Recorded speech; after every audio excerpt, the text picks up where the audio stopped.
We are live. Hi, good evening, and welcome everyone to this superintendent meet and greet for the Kennedy attendance area. I'm Board Trustee Larry Sweeney. I want to thank all of you for taking the time to join us virtually at this very special event.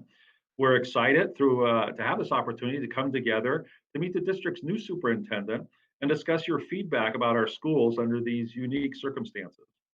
Thank you to everyone who submitted questions and comments over the past few days. We will get to as many subjects as we can, but please know that your voice was heard. Even if your question or comment isn't shared, we have read everything and we're going to be addressing all of your concerns. If any other questions come up during the course of our discussion, please contact your site administrator. Let's start by please joining me in welcoming the new FUSD Superintendent, CJ Kamek. CJ comes to us from Martinez Unified School District, where he was the superintendent for 4 years. He has worked at all levels of education, from teacher to principal to director to assistant superintendent, and it was over a 20-plus year career. CJ, would you like to say a few words? Thank you so much, Trustee Sweeney. I would just want to express my gratitude to everybody that is a part of Fremont Unified School District. It is a distinct honor and privilege to serve as the superintendent and to have this opportunity. And I also want to thank everybody for such a warm welcome. From the amazing staff across the district to the administrative team, to the parents, to the students. It certainly has been a warm embrace. We have a number of challenges in front of us, like every school district in the state does, but I have been wildly impressed with the capacity and talent and the community of Fremont Unified, and I am very grateful to be here. Thank you. Thank you very much, Superintendent Kamek. We're also happy to have our Kennedy attendance area participants online with us, as well as our district administration, and I'd like to introduce them who are here with us tonight. Assistant Superintendent of Instruction with TCS Salinas. Director of Elementary Education, Robin Sert. Director of Secondary Education, Zach Larson. Kennedy High School Principal, Eddie Velez. Walters Middle School Principal, Brian Weems. Azaveda Elementary Principal, Carol Diamond. Blakeow Elementary Principal, Jose Hernandez. Briar Elementary Principal, Julie Williams. Durham Elementary Principal, Teresa Bonacorsi. Glankler Early Learning Center, Angela Moraru. Mathis Elementary Principal, Susan Guerrero. Millard Elementary Principal, Carrie Cassidy. Thank you to all our district administrators for being here tonight. That really means a lot. We're going to start the discussion by turning it over to Superintendent Kamek for some opening comments about his experiences so far on the job and to summarize what we'll be covering this evening. Superintendent Kamek. Thank you very much. The experiences thus far in Fremont, as I mentioned a little bit earlier, have been fantastic. I've had the pleasure to drop into some classes for distance learning. I had the privilege of reading to some first graders at Matos, and what an experience that was. And I've been really impressed with everything that's been happening across the district. As we started, at least as I started my time in Fremont, it was right when we were ironing out the final details of how we'd start in distance learning. And I've been so impressed by the work of our classified staff, our paraprofessionals, our teachers, our support staff, and our administration, and our SEIU custodial staff to keep the sites ready and clean. And what I've been most impressed with is that we have been engaged in a constant effort to ensure that our students are gaining access to our instructional program. The instructional program, when it is redesigned to the level that it has been, is not necessarily perfect, but I have been so impressed by the willingness of people to reflect on what is working, identify where the challenges are, and arrive at solutions.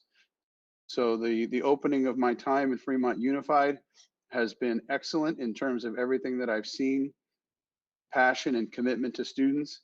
And I want to thank everybody for all the work that they've done to start. We are facing some things that are not unique to Fremont in terms of responding to a global pandemic, in terms of facing challenges fiscally as it relates to a downturn in our state economy, and other challenges of racial and social injustice that we see throughout our world. Schools do not happen in a vacuum. They are a part of the larger society, and it's important that we always remember that we have a role to play in all of those aspects of life. So the topics that we'll be covering tonight, we'll be talking about things related to distance learning. We'll be talking about the reopening for in-person instruction. We'll be talking about the fiscal condition of Fremont Unified. We'll be talking about the important work that we're doing related to equity, racial, and social justice. And we'll also be talking a little bit about facilities. So those are the topics that we'll be covering, and I look forward to sharing some information with our community and being part of a dialogue with the administrators that are present in this conversation as well. Thank you.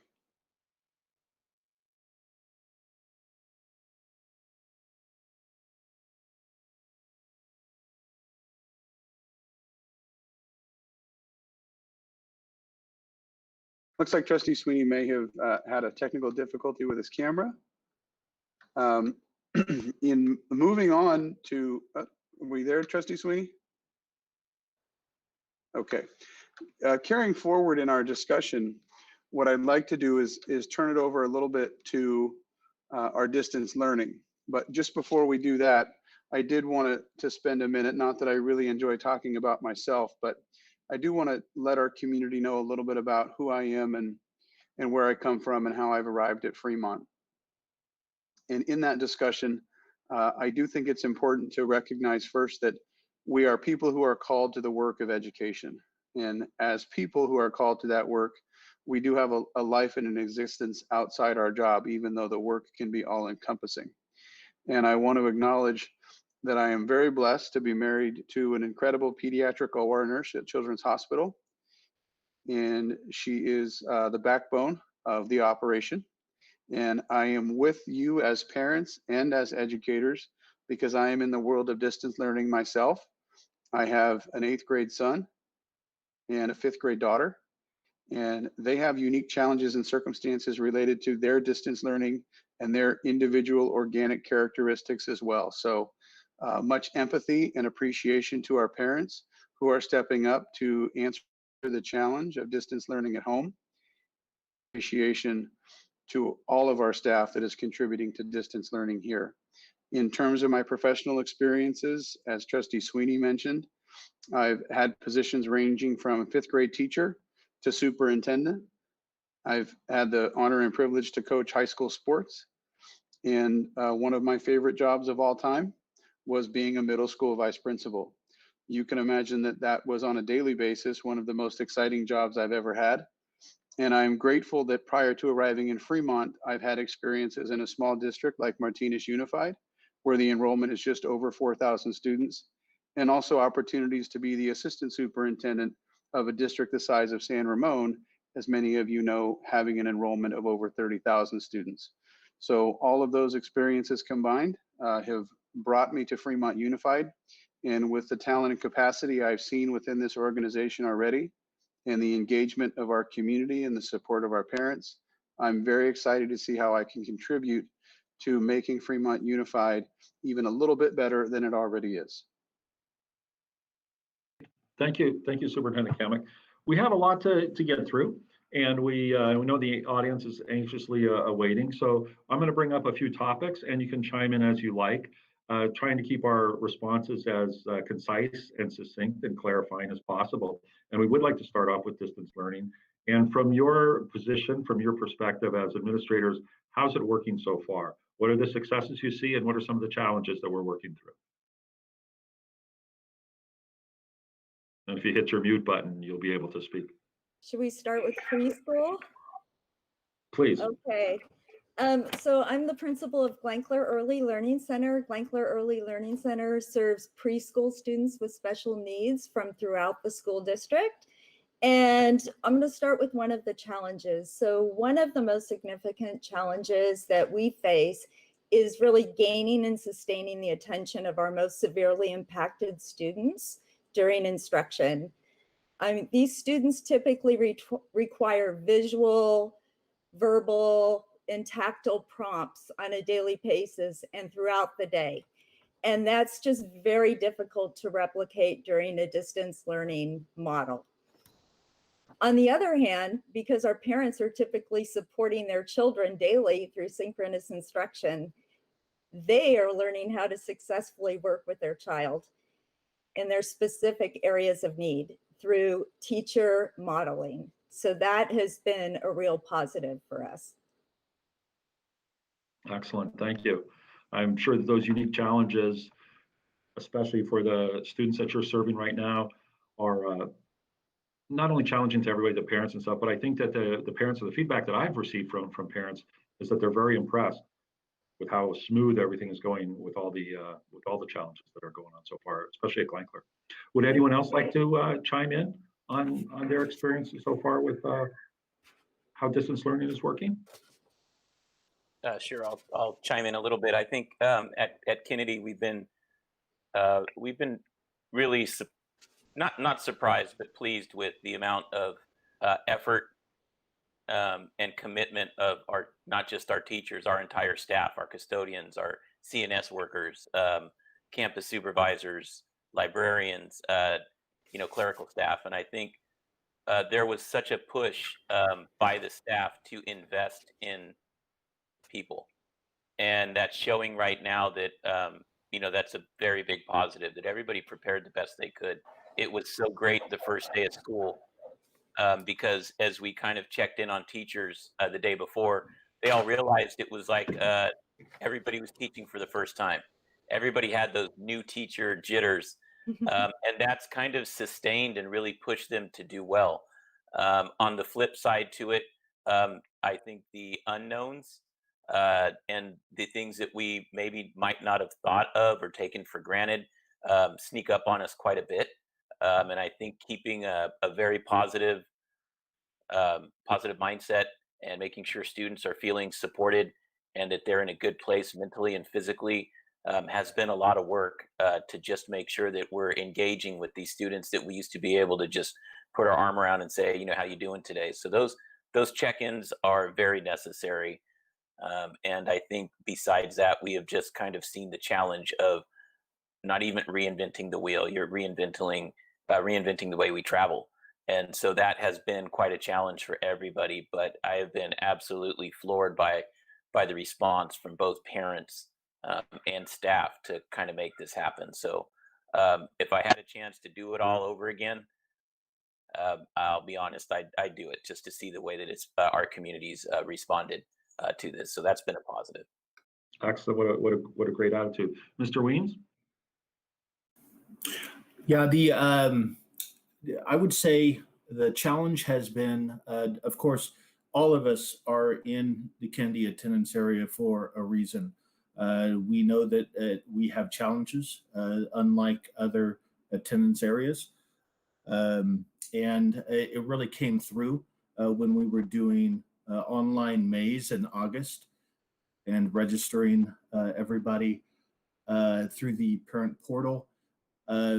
We had parents coming to get the books, but at the same time, they didn't even have an email address or understand how to navigate through the electronics, let alone go through the parent portal. So not only were we able to connect with them with a lot of different staff, I had an area, outside and of course doing social distancing, but at the same time, we were able to connect, especially with our new parents who have never been at Walters and for the first time going into a secondary school. We were able to connect with these students and parents, and it was not only a challenge but also a reward. It was very nice. So with that, it's been great to like Mr. Velez said. There's many challenges with our teachers, especially those who are about ready to retire, who have never gone really through this situation and needs a lot of support, along with a lot of our parents and students. That's been a challenge, but we're adhering and coming to that challenge and succeeding like we always do here in the Kennedy attendance area. So it's been great. Thank you very, very much, Mr. Weems. Assistant Superintendent Salinas. And if you could turn on your camera when you're talking, that would be great. Yes, thank you. So, new to Fremont, and what I think has really been just the best aspect of the work is really seeing how many dedicated educators we have in our district, and alongside with them, our parents, the guardians, the families.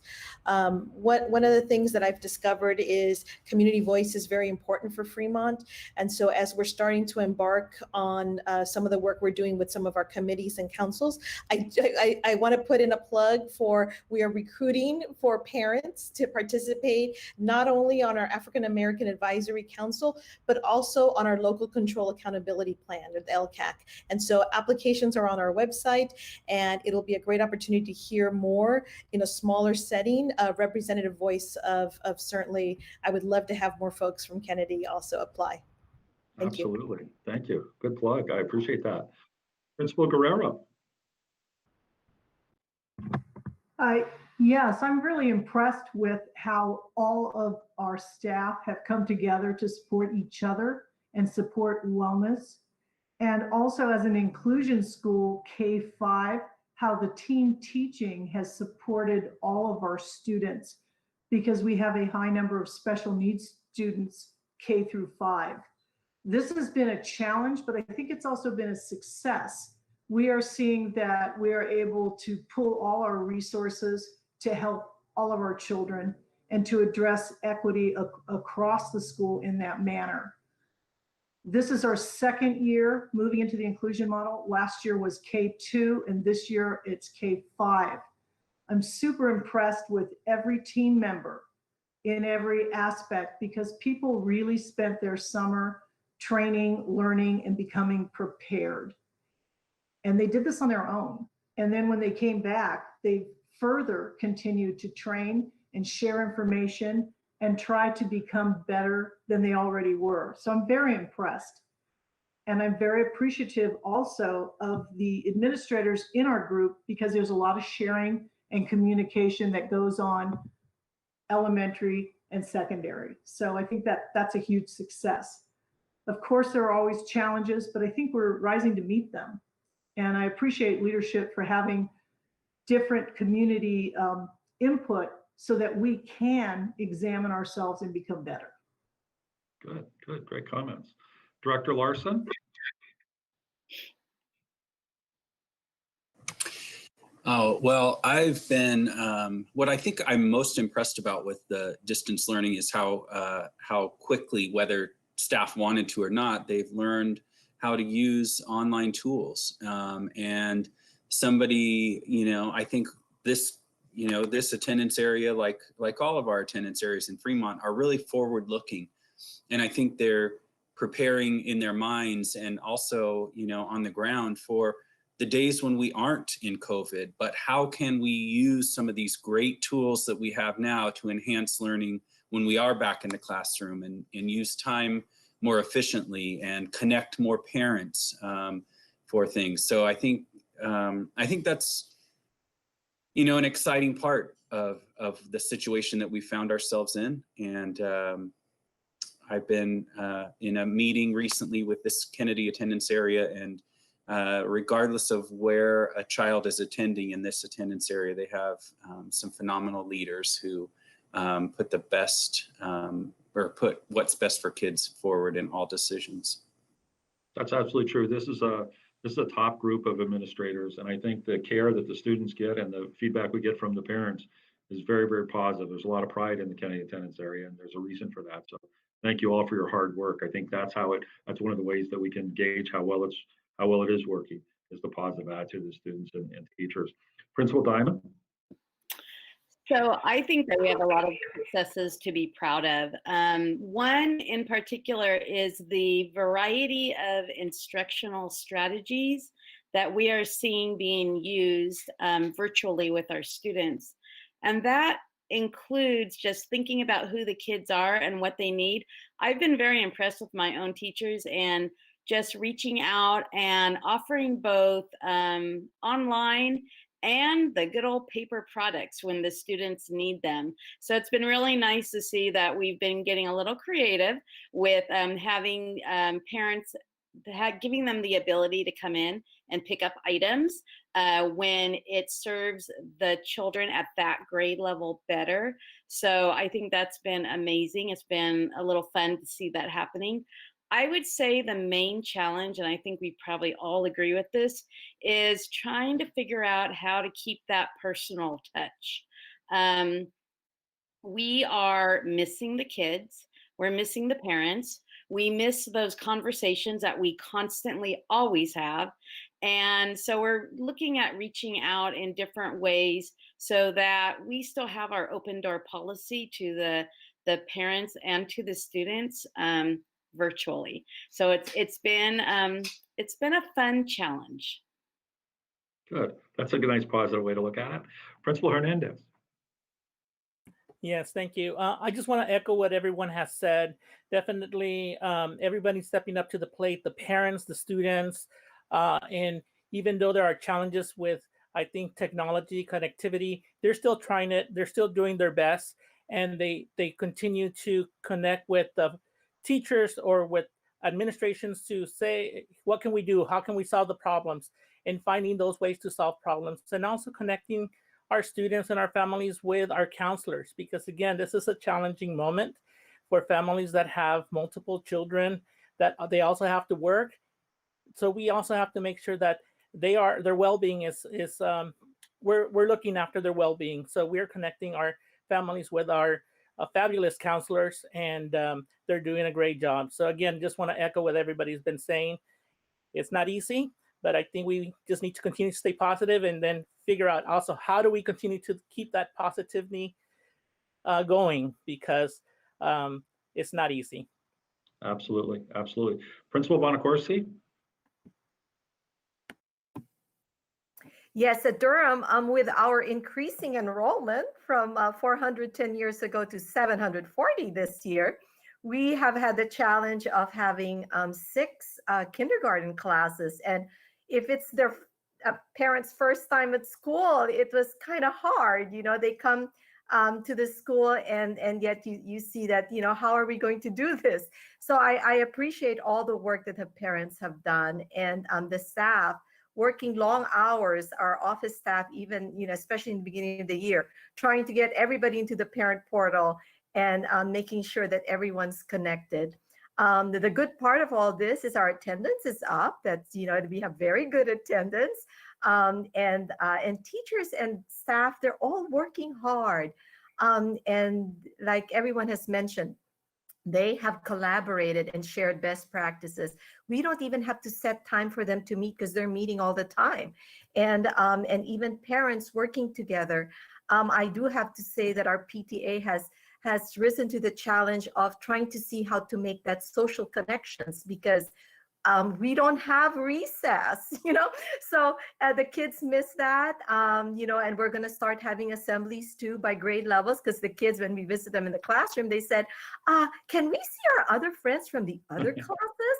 And so it'll be a wonderful time. And we always get, you know, energized when we see the children. It reminds us of why we're here together. Well, what a challenge with all that growth over the years, and now 6 elementary or 6 kindergarten classes. That's wonderful. Thank you. We now move to Principal Cassidy. Well, I think that, you know, as administrators, we usually always have the answer to things pretty quickly. We've been in education for a while, and we've all been administrators for a while. This year's unique in that there are a lot of new things coming up, not just a few. And so I find myself a lot of time to parents and staff having to say, you know, I need to figure that out. Can you give me a little time? And it has really warmed my heart that everybody is so patient and understanding. And the parents reach out and they're so thankful. They have emailed me when I see them at drop-offs and pickup of materials. They're just so thankful for everything that we're doing. And we're so thankful for them. Teresa mentioned, Ms. Bonacorsi mentioned assemblies. I had an all kindergarten assembly and an all first grade assembly today.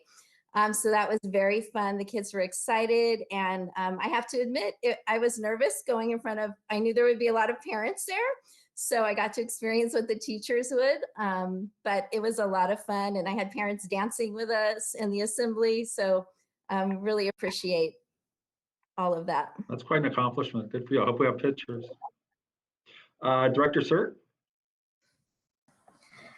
Yes, I would just like to echo, I think a couple of themes that have come out, and this whole sense of or spirit of collaboration, I think is something that is really standing out during this time.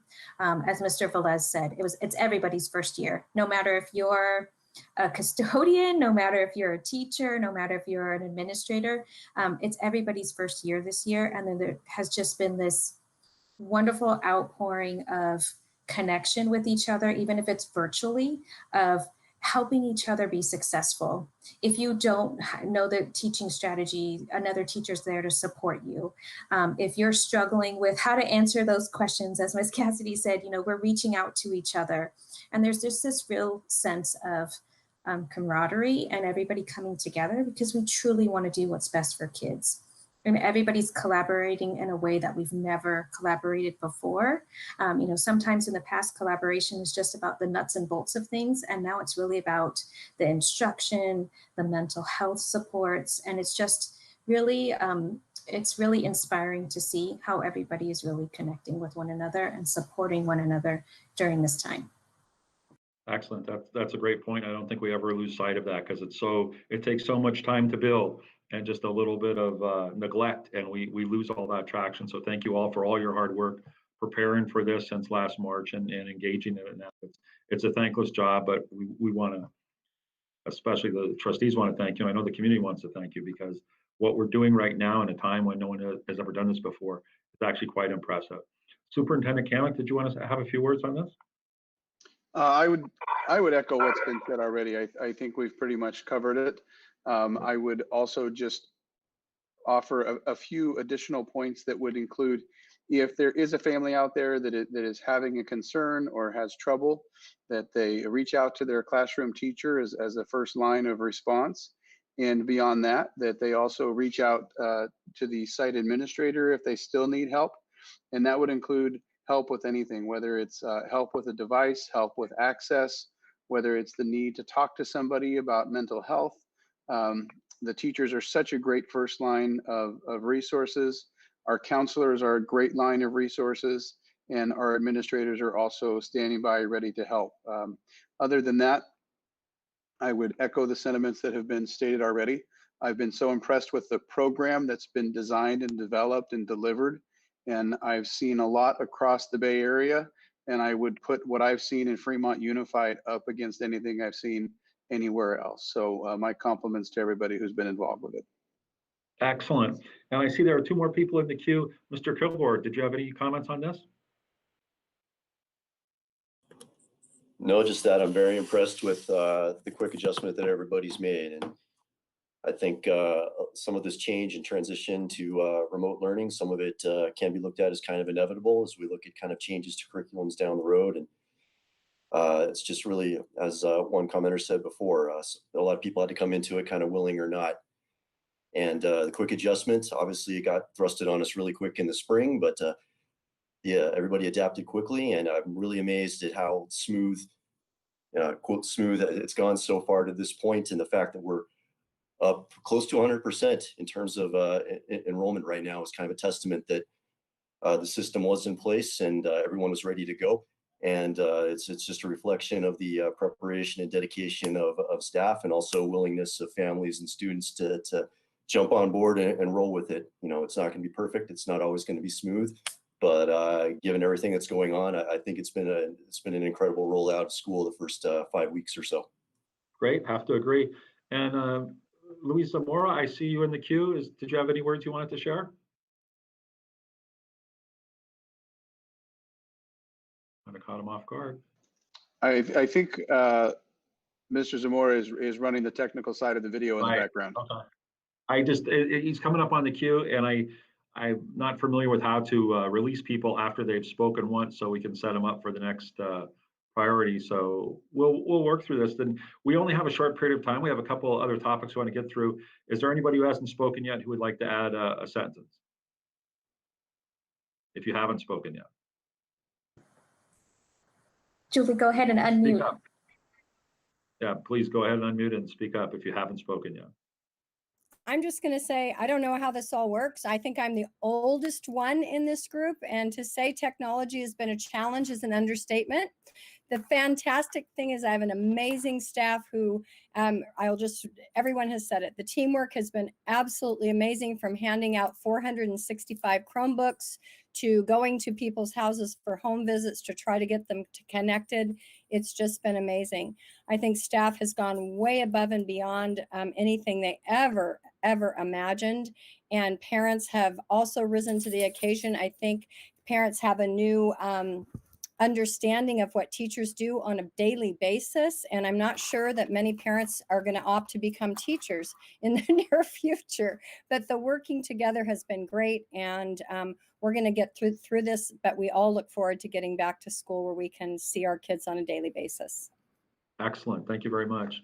The next topic that we're going to talk about, and I know a lot of the people who are listening are very curious about this, is schools reopening. So I'm going to ask our superintendent to lead us with his insights onto where we're at right now and what the future holds for us, timelines, what has to be prepared, those sorts of things. So I'm going to turn over to CJ, but I'm going to ask, if you have your hand raised to be speaking on this, if you could unraise your hand so it could clear the deck of the people from the previous conversation. Otherwise, we'll proceed. But Superintendent Kamick, would you like to start off the conversation on schools reopening? Yes, thanks so much. And this is a very critical topic. Obviously, it's at the top of most people's minds right now.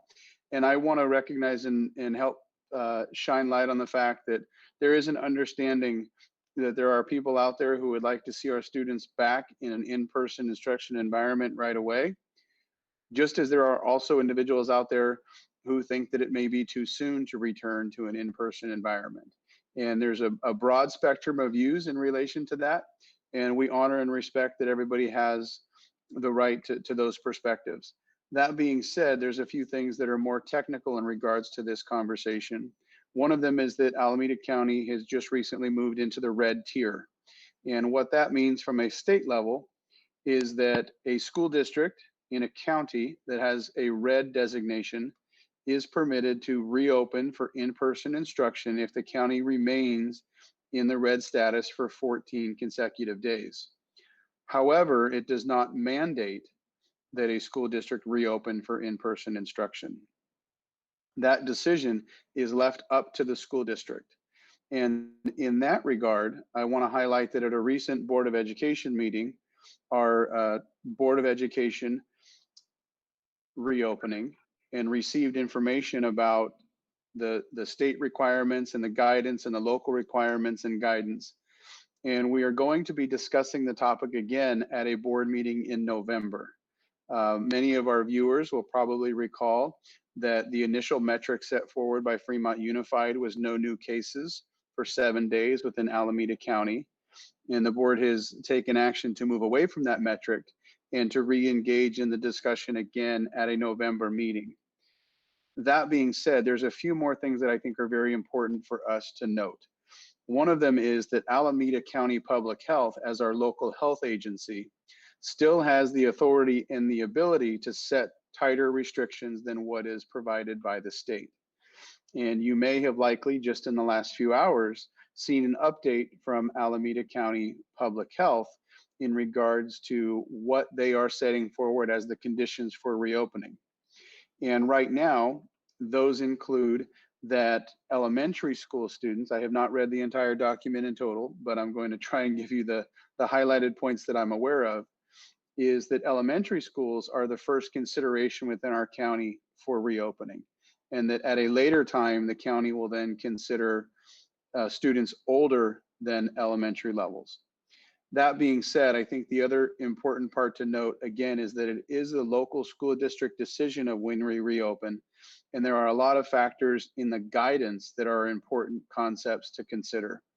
For example, in a return to in-person instruction, that does not mean that it looks like school pre-pandemic. It means if and when we return to in-person instruction, face coverings are still mandated, physical distancing of 6 feet is still mandated, screenings are still mandated. An important part of the physical distancing is most of our classrooms in the state of California and Fremont are designed at roughly 950 square feet per classroom. And when you take a look at that space and the number of students that we have, most of the schools that have entered into plans to reopen for in-person instruction need to utilize a schedule where only half of the students or a smaller group of the students come on campus at a time. So you end up with models where there's either an AM and PM or an A-B schedule. And there's a lot to consider about which one of those is right for the learning environment for students. The safety of our students and our staff and our community are the foundational elements of that conversation. And we also want to be very cognizant that we don't want to return too quickly and then have to go back into distance learning and return and go through a yo-yo situation where kids are coming in and out of in-person instruction. Not only is that difficult on our families and our students, it's remarkably difficult on our educators. One thing that I think is an important note as well as I close up this part of the conversation is Alameda County, as part of the waiver process, has set forward a requirement that I believe will stay as part of the reopening checklist that must be signed off on by Alameda County Public Health, is the requirement to have a contract with a testing agency to provide asymptomatic testing for 50% of our staff each month, which means 25% of our staff every 2 weeks needs to go through COVID testing, even when they're asymptomatic. And not only is that a logistical issue that we will need to work out and plan for, as you can all imagine, it also is a cost issue. And those are problems that we will need to solve. They're problems like most that we face in education that I know we will solve. And I know that this community and the staff have done a lot of work on task forces before I arrived. And so there is a lot of work there for us to lean on. And we will continue reflecting on how we can design the best reopening plan possible for the safety of our students, our staff, and our community. And I hope that shines a little bit of light on where we are. And I'd be happy if there's another comment from the group, or we can kind of keep moving. Superintendent, before we jump into comments, would you like to share a little bit with the community as far as what guidelines would have to be in place as far as the cleanliness of the schools? What are the things that have to be met so that everybody from our employees to our students to our parents to our community all understand to the lengths and extent of which we have to engage to make sure that the rooms, classrooms, and the facilities are clean and constantly clean? Yes, the checklist is being updated by the county right now. I was just in a meeting earlier today, and we think we'll see an updated list of all of those guidance and requirements presented to us soon. But in general, we're talking about requirements in the past that have included daily screening for our students as they come onto campus, daily screening for our staff as they come onto campus, in addition to what would be a new requirement for actual COVID-19 asymptomatic testing. In addition, when we talk about the cleanliness of the campus, one of the key concepts that has to be followed is the concept of cohorts.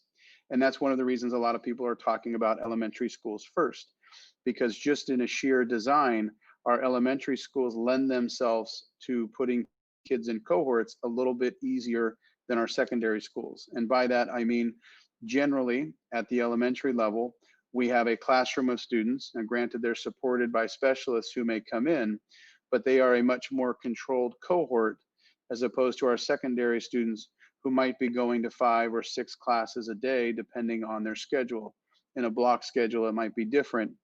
But the cohort requirement is a significant one, because what they are looking for in terms of guidance for us is creating the most stable cohorts we can to reduce the spread.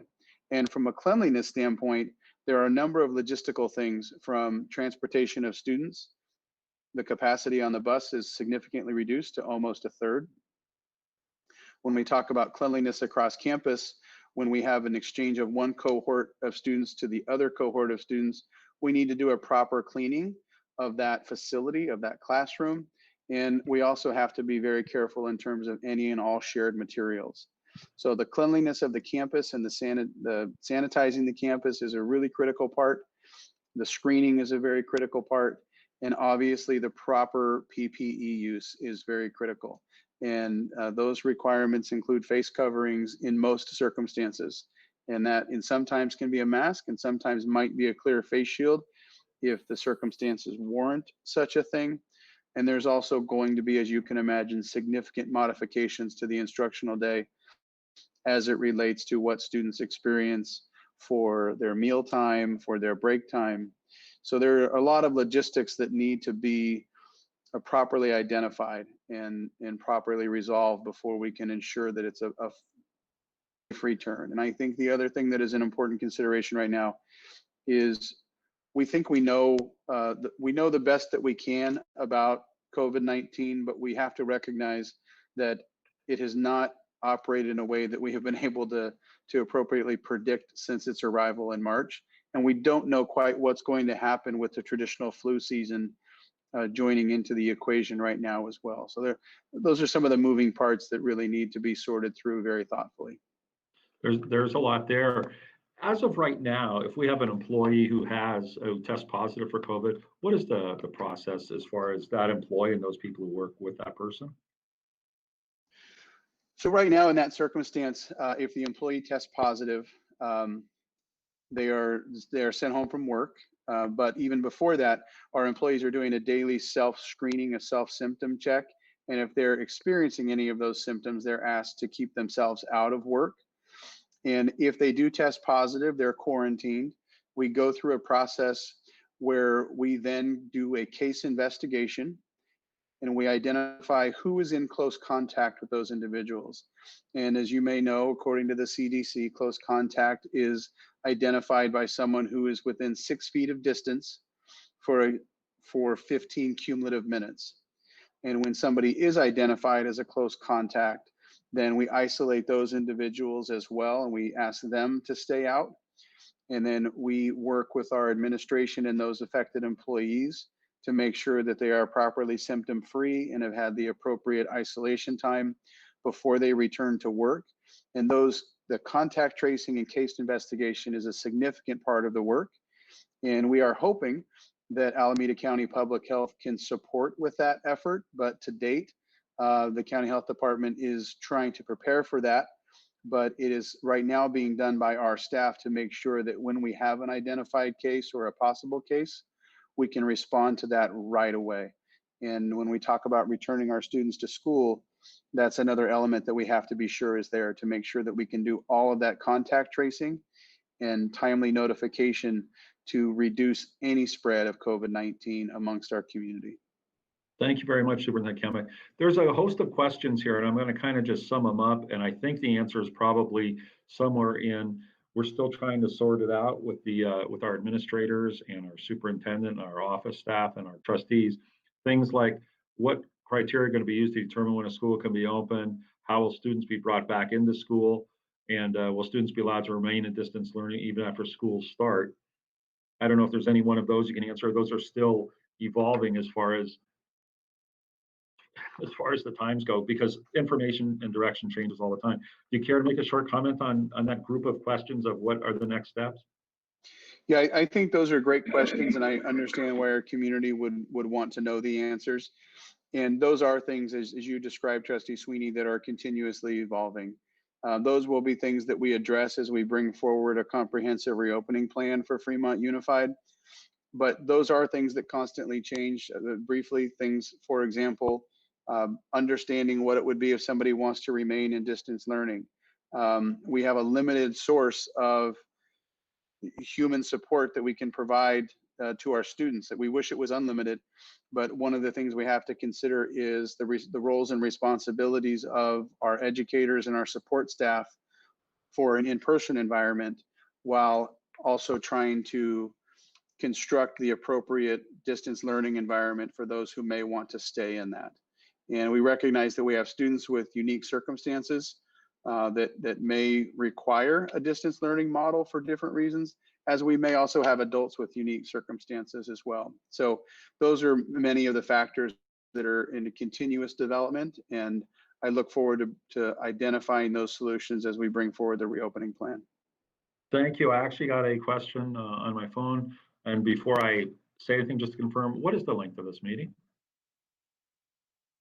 We are slated for an hour. Okay, so we have a lot to get through, and I know that our administrators want to chime in.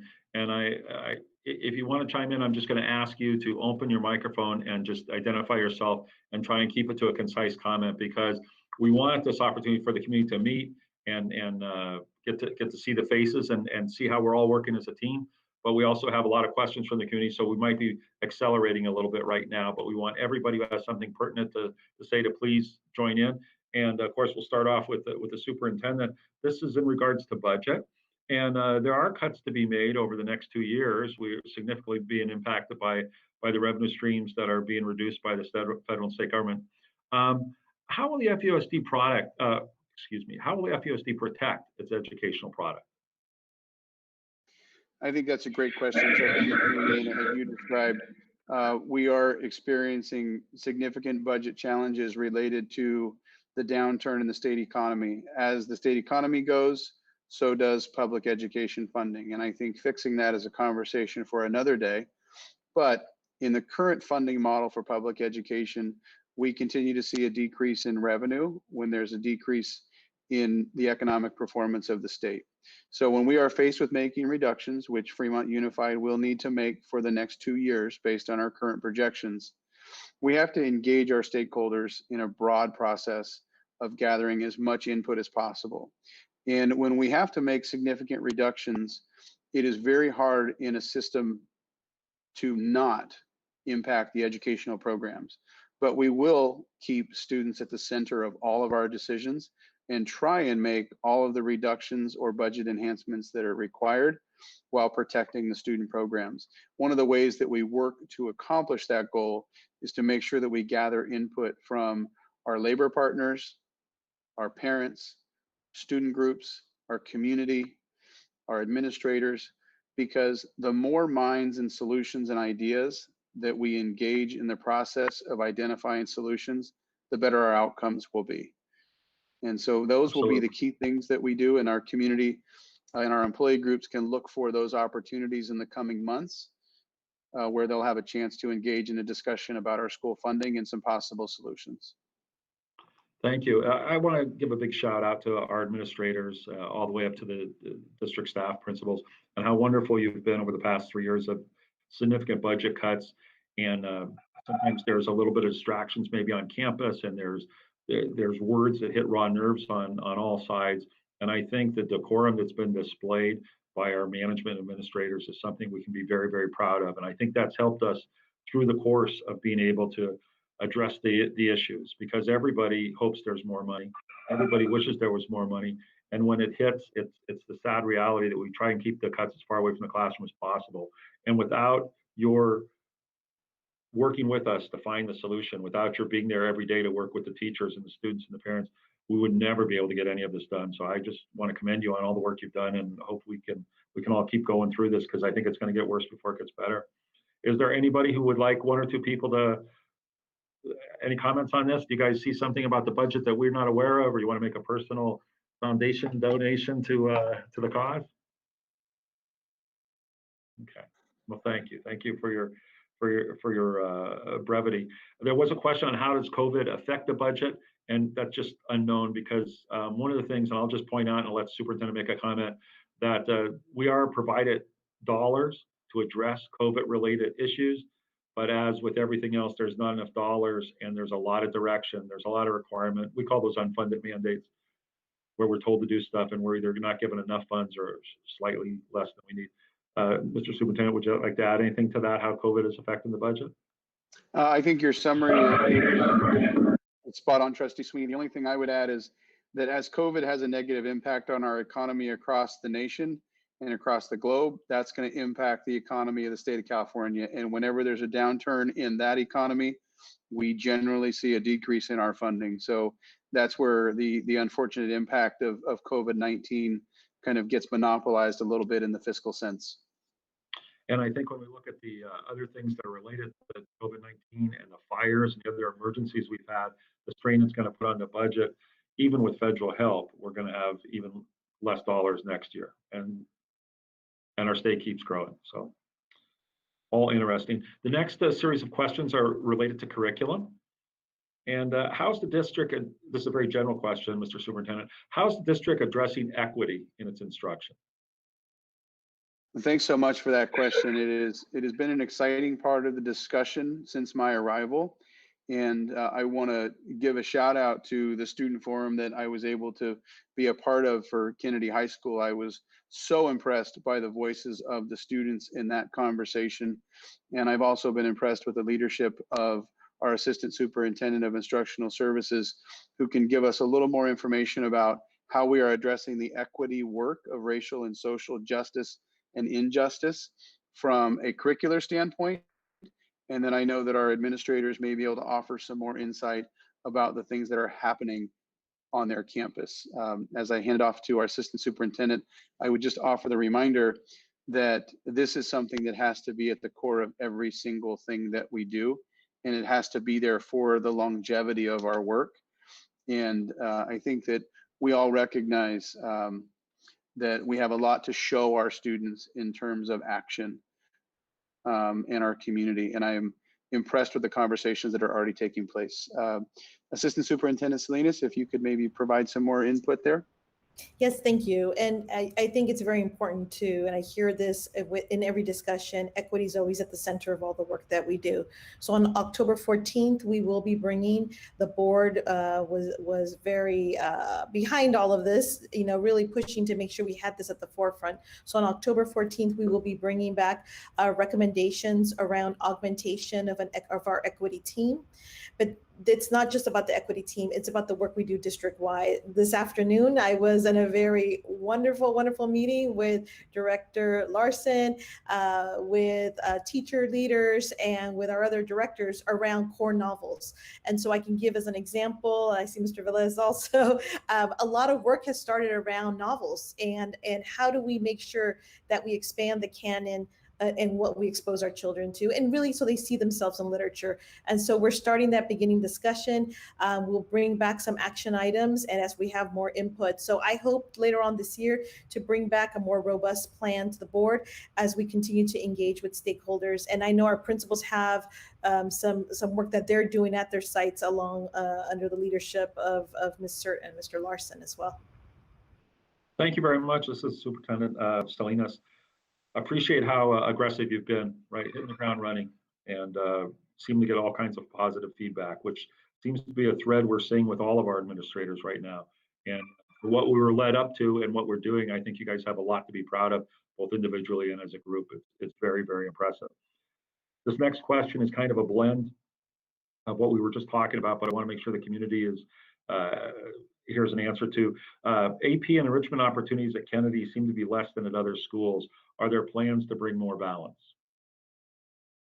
That's a great question. I'm going to hand that over to Principal Velez because I know that he has been intimately involved in some of these conversations, and especially given my short tenure in Fremont, he is much more qualified to address this question than I am. Yeah, thank you. I think the main thing here is we look at many people look at Kennedy and want to compare the numbers with other schools, and us only having 1,400 kids. That's where it starts. We have to be very clear, especially with equity, that we look at opportunities across the board for success for our students. And that's where I think Kennedy thrives, in the exposure of high level curriculum to all students. And by that, I mean, on a particular class, say AP, that maybe Irvington might have, they have 2,400 kids. So if 1% of that school wants a new AP class, they can run it with 24 kids. At Kennedy, 1% of, say, kids that might have wanted, we had a big push for three classes this year, and one of the main ones was Physics C, right? Physics 2, the AP. And we had 1% of our kids that wanted it, and that's 12, right? That's 12 or 13. And so we have to be very careful to make sure that we're building courses that are going to support all of our kids. At the high end, also, what we do to back that up would be, for instance, AP Calculus. We are the only school that double blocks that. So a kid at Kennedy will take Calculus AB first term, get their 10 units, then take Calculus BC with the same cohort, same teacher, and we'll be taking 2 years of that calculus, whereas most schools you have to pick one or the other. And so we do that also with our Algebra 2 and Trig honors, that kids actually will leave on a Friday with the cohort being done with Algebra 2 Trig honors and move right into pre-cal honors on a Monday with the same teacher, same kids. And so I think we just have to be very clear on what that equity looks like. At Kennedy, we actually have an award we give every year. And those are awards to kids who came in at Common Core 3 math, which is the lowest math that you could enter in high school. And we have 2 to 3 kids every year that leave going through AP Calculus. And so that is where I hang my hat and kind of listen to the music coming from above, because those are opportunities. And when you look at curriculum, sometimes we just look at classes, but we have to look at what kids want. Culinary arts, AVID, GANAS, which is a tier 3 program for connecting students to school, ASL being the first school to actually have a Fremont Unified teacher doing it. These are all classes that are special and only at Kennedy. And so I just kind of want to reiterate that the equity is there, and that will change each year as the students decide that they want more. And so we are very student driven.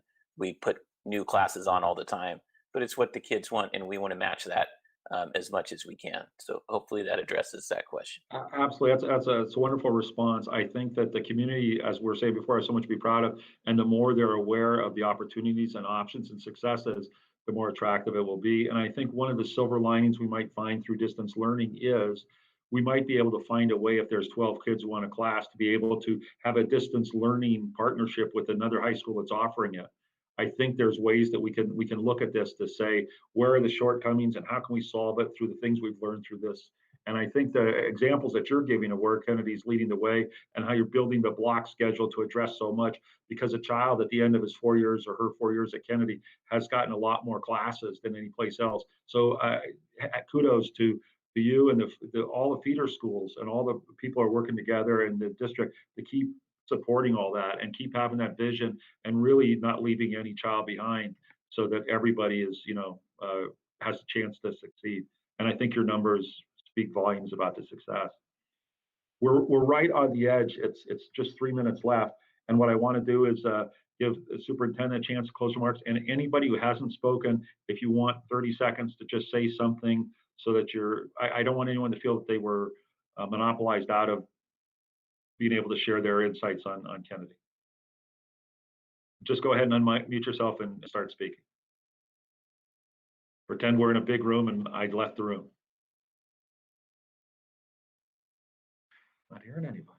I will just offer my closing remarks, and then anybody from the rest of the team can chime in. I just want to express to our community that if there's an issue that's important that hasn't been addressed in this hour tonight, as Trustee Sweeney said in the beginning, please know that we will get to those. We'll get responses out as we wrap up each of our meet and greets for each attendance area, and know that we'll be putting out some further responses. We know that there are many important issues across our community.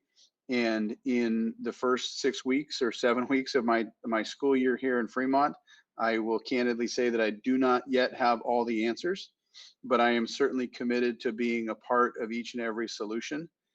And I really look forward to being a part of this community, and someday soon, building relationships with people actually in real life, in person. But until then, I'll continue to look forward to working with this group through a digital medium, working with our community through a digital medium, and getting ready and building the foundation for the great work that lies ahead. So I'll turn it over to the rest of the team now if they have any remarks. If you do, please unmute and go ahead. We only have a minute left, so we're probably going to get automatically cut off. You're on mute. Principal Williams, you're on mute. One thing I just wanted to say is what I love about the Kennedy attendance area is how diverse we are. We are probably the most diverse attendance area in Fremont Unified School District. And for that, I'm so thankful for the equity work that we're going to be doing, and really look forward to that. Just really making it work for all of our kids. Absolutely. Good attitude. Anyone else like to lead us out with a happy remark? Okay, I'm not hearing anybody. Did someone just unmute? Did I just Yeah, talk over someone? in the absence of silence, I just want to say that this group of principals has been just an absolute joy to work with. We meet every month. We are a family. We have plans for a 13-year school and what that looks like.